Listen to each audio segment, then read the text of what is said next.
Buenas tardes, estimados alumnos. Vamos a continuar con el avance de la materia y hoy hablaremos sobre la antijuricidad. ¿Qué es la antijuricidad? ¿Qué se entiende por la antijuricidad como elemento del delito?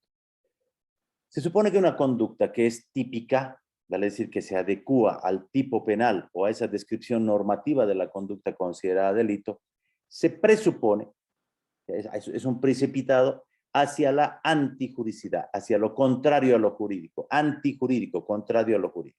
Entonces diremos que la antijuricidad es un juicio negativo de valor que hace ver que la conducta es contraria al ordenamiento jurídico. Vale decir que es ilegal, es ilícita, o también van a encontrar en algunos libros como injusta. Esa es la antijuricidad. Cuando la conducta que es típica es ilegal. Punto. Esa es la antijuricidad. Cuando la conducta es ilegal, es contraria al ordenamiento jurídico. Ahora, existe una antijuricidad formal y una antijuricidad material. ¿Qué es la antijuricidad formal?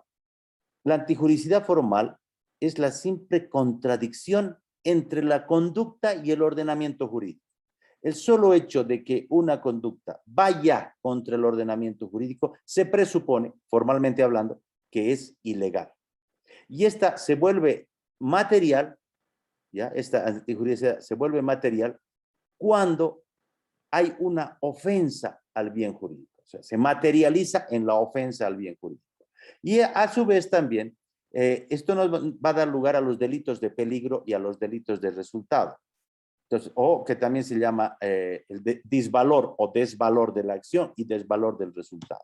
En muchos casos, la ley sanciona la simple conducta sin esperar el resultado. Eso se llama disvalor de la acción. Repito, es disvalor o desvalor. En los libros van a encontrar igual, no hay ningún problema. Entonces, existe una valoración negativa de la conducta y una valoración negativa del resultado. El disvalor de la acción es cuando se sancionan conductas contrarias al ordenamiento jurídico que no tienen un resultado lesivo, sino por el hecho de ser conductas contrarias, ya el derecho penal se anticipa y las sanciona. Y luego viene el disvalor del resultado cuando lo que se sanciona es, como su nombre lo indica, el resultado lesivo. Además de la conducta, ya va incluida la conducta, pero busca el resultado lesivo. Por ejemplo, les doy un ejemplo. ¿Cuáles son conductas en las que se sanciona cuáles son delitos en los que se sanciona la sola conducta? El allanamiento, por ejemplo. El allanamiento está en el artículo 298, si no estoy mal, en el Código Penal. Van a ver ustedes que, en qué consiste este delito. En que una persona que ingrese a un inmueble sin haber sido invitado, sin haber sido invitado para que pase, es decir, en contra de la voluntad del morador, no del dueño, sino del que está adentro, el solo hecho de ingresar, la conducta de poner un pie dentro de ese inmueble ya es allanamiento, ya es delito. Entonces, se sanciona la conducta. Mientras que en el robo, por ejemplo, ¿qué se sanciona? Se sanciona cuando el sujeto se apropia del bien mueble con violencia o intimidación. Ahí exige un resultado. Otro delito de mera actividad que también se conoce o donde se sanciona la sola acción. Si en este momento yo empiezo a hablar mal de una persona y digo, el sujeto A es un ladrón y resulta que no es ladrón, lo estoy calumniando. Calumnia es cuando a alguien se le atribuye un delito de manera falsa. Entonces, ¿qué ocurre? Si yo digo, el señor fulano tal es un ladrón y resulta que es mentira, la sola conducta de decirlo ya es sancionada por la ley. Hay un disvalor de la acción, ¿verdad? Entonces, hay que diferenciar disvalor de acción, donde se sanciona la mera actividad, y disvalor de resultado, donde se busca ya una ofensa al bien jurídico que se objetivice, que se materialice. Entonces, ahí encontramos la antijuricidad formal con el disvalor de la acción y la antijuricidad material con el disvalor del resultado. Está claro, ¿verdad? Cualquier cosa, por favor, con toda confianza, interrumpa. Esto está en el texto que les he subido, así que pueden repasar ahora. Entonces, vamos resumiendo. Antijuricidad significa ilegalidad de la conducta. La conducta que es típica pasa a ser ilegal, es antijurídica, contrario a lo jurídico. ¿Cómo destruyo esa antijuricidad? ¿Cómo hago que esa antijuricidad se vuelva juricidad? ¿Cómo hago que lo contrario a la ley se vuelva legal? A través de las causas de justificación. Ustedes van a encontrar las causas de justificación, por eso se llaman de justificación, porque vuelven justo lo injusto. Las causas de justificación las van a encontrar ustedes en el artículo 11 y 12 del Código Penal. ¿Cuáles son esas causas de justificación? Primero, la legítima defensa. Segundo, el estado de necesidad. Tercero, el cumplimiento de un deber, oficio o cargo, cumplimiento de la ley o ejercicio de un derecho. Están ahí. Estas causas de justificación vuelven justo lo injusto. ¿Pero qué son las causas de justificación? Son permisiones del derecho, son permisiones de la ley, debido a que el Estado no puede estar en todos lados. Sería ideal, aunque incómodo, pero sería ideal que nos ponga el Estado un policía para cada persona. Imagínense ustedes, vamos a pensar que en casa vivan 6 personas, tendrían 6 policías ahí adentro, cuidando a cada uno. Es incómodo y además no se puede hacer, ¿verdad? Entonces, ¿qué hace la ley? Le dice la ley a usted, oiga, yo no puedo estar en todas partes, pero usted puede defender sus derechos, puede defender sus bienes jurídicos, siempre y cuando concurran estas circunstancias. Entonces, son permisiones de la ley ante la imposibilidad del Estado de estar permanentemente cuidándolos a ustedes, o a todas las personas, quiero decir, ¿ya? Entonces, esas permisiones legales se llaman causas de justificación. ¿Por qué son permisiones? Porque, valga la redundancia, permiten al sujeto lesionar bienes jurídicos para salvar otros bienes jurídicos. Y vamos a ver cuál. Tenemos ahí la legítima defensa. Les pido que abran su Código Penal en el artículo 11. Yo lo voy a leer el artículo que dice, legítima defensa, el que en defensa de cualquier derecho propio o ajeno rechaza una agresión injusta y actual, siempre que hubiere necesidad racional de la defensa y no existiese evidente desproporción del medio empleado.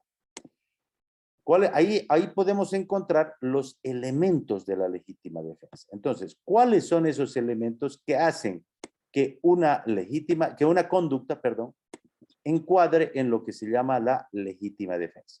Primer requisito, la existencia de una agresión injusta, actual, inminente o importante, ¿verdad?, en contra del sujeto que se defiende. Vale decir que para que se pueda aducir la legítima defensa como causa de justificación, primero el sujeto que se defiende tiene que estar siendo agredido de manera injusta, de manera ilegal. Eso es importante, de manera ilegal. Si, por ejemplo, va la policía a la casa del sujeto y entra con una orden de allanamiento y el sujeto sale y les dispara, dice, no, es que se han entrado sin mi permiso, eso no es legítima defensa. No es legítima defensa, porque hay una orden de autoridad competente. El ingreso es legal. O si a un sujeto lo están, vamos a pensar, aprehendiendo, viene la policía y lo aprende en la calle y en ese momento él dice, me están atacando y empieza a golpearlos, eso no es legítima defensa. No lo es, porque la aprehensión tiene un respaldo jurídico. Ha debido hacer algo, tiene que haber una orden de autoridad competente, etcétera, etcétera.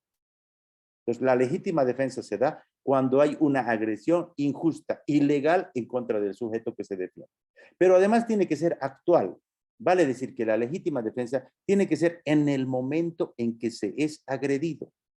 Si un sujeto A le da un golpe al sujeto B y el sujeto A se da la vuelta y empieza a escapar, y el sujeto B corre detrás de él, lo agarra y le da otro golpe, ya no hay legítima defensa. Porque el sujeto A, que fue el que le dio el golpe, ¿verdad? El agresor, el sujeto que dio el golpe, ya se dio la vuelta, ya estaba escapando. Y el sujeto agredido lo que hace es agarrarlo mientras escapa y darle, ¿qué? Un escarmiento, entre comillas, o una revancha. Y eso no puede haber en el derecho penal. No se puede socapar la revancha o el revanchismo o la justicia por mano propia. Pero si en el momento en que se es agredido, le están dando el golpe, ahí se defiende, eso es legítima defensa. No cuando ya concluyó la agresión y el sujeto está escapando. Ahí no hay legítima defensa. Entonces tiene que ser, la legítima defensa tiene que ser en el momento en que se recibe, actual, ¿verdad? La agresión. Ahí sí se puede hablar de legítima defensa. Otro requisito, la necesidad racional de la defensa. que analizado el caso, analizada la conducta del que se defiende y del agresor, podamos decir racionalmente hablando que no le quedaba otra cosa más que defenderse. Es que tenía que defenderse, no le quedaba otra, ya hizo lo que pudo para escapar, pero no le quedaba más, la agresión era inminente. Racionalmente hablando, ¿ya? No le quedaba otra cosa más que defenderse. Eso se llama legítima defensa. Tercer requisito, la proporcionalidad en el medio empleado. Cuando hablamos de proporcionalidad, la ley dice que no haya evidente desproporción en el medio. ¿Qué significa? Que tiene que haber igualdad de fuerzas, no igualdad de medios. Son dos cosas diferentes. Si un sujeto lo ataca al otro con un cuchillo, no tiene que la víctima que está siendo atacada decir, ah, vos estás con cuchillo, yo estoy con palo, no, iré a buscar cuchillo. No, porque eso no se va a dar nunca. O si una dama, una mujer, está siendo golpeada por el marido, ¿puede agarrar un cuchillo y defenderse? Por supuesto que sí. Aunque el marido esté dando solo golpes de puño. Porque con eso está equilibrando fuerzas. Está equilibrando fuerzas. Porque, y no quiero ofender a nadie, por favor, normalmente hablando y físicamente hablando, las damas tienen menos fuerza física que los varones, normalmente hablando. Repito, no quiero ofender a nadie. ¿Ya? Entonces, ¿qué ocurre? Que en la proporcionalidad equivale a la igualdad de fuerzas, no de medios. Repito, no porque se le agreda con un palo, el otro no puede sacar un arma de fuego. Claro que puede sacar un arma de fuego. Claro, porque con el palo también se puede matar a golpes. Con un cuchillo se puede matar a golpes. A cuchillazos, causándole heridas en el cuerpo. Entonces, ¿qué ocurre? ¿Puede esa persona agredida sacar un arma de fuego? Claro que sí.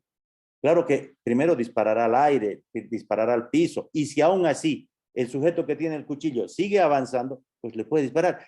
En ninguna parte dice que la víctima, el agredido, tiene que dar dos cuchillazos de ventaja.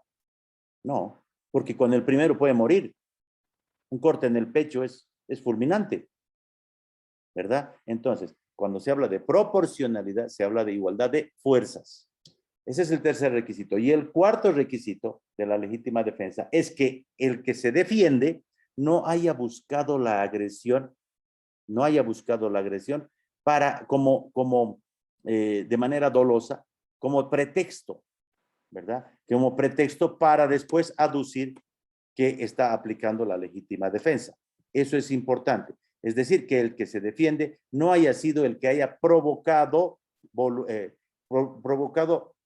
con la agresión con la intención de decir después que solo se está defendiendo.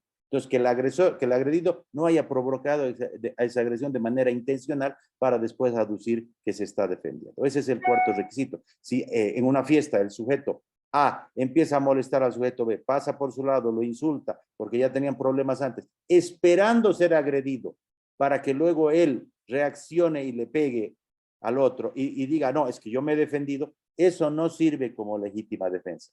No se puede aplicar eso como legítima defensa. La legítima defensa no tiene que haber sido buscada, la agresión no tiene que haber sido buscada o provocada por el sujeto que se defiende. ¿Ya? Entonces, ahí tenemos los cuatro requisitos que los repito. La existencia de una agresión actual y legítima e inminente. 2, la necesidad racional pensante de la defensa. La proporcionalidad en el medio empleado y la falta de provocación de la agresión por parte del que se defiende. ¿Alguna pregunta, duda o aclaración?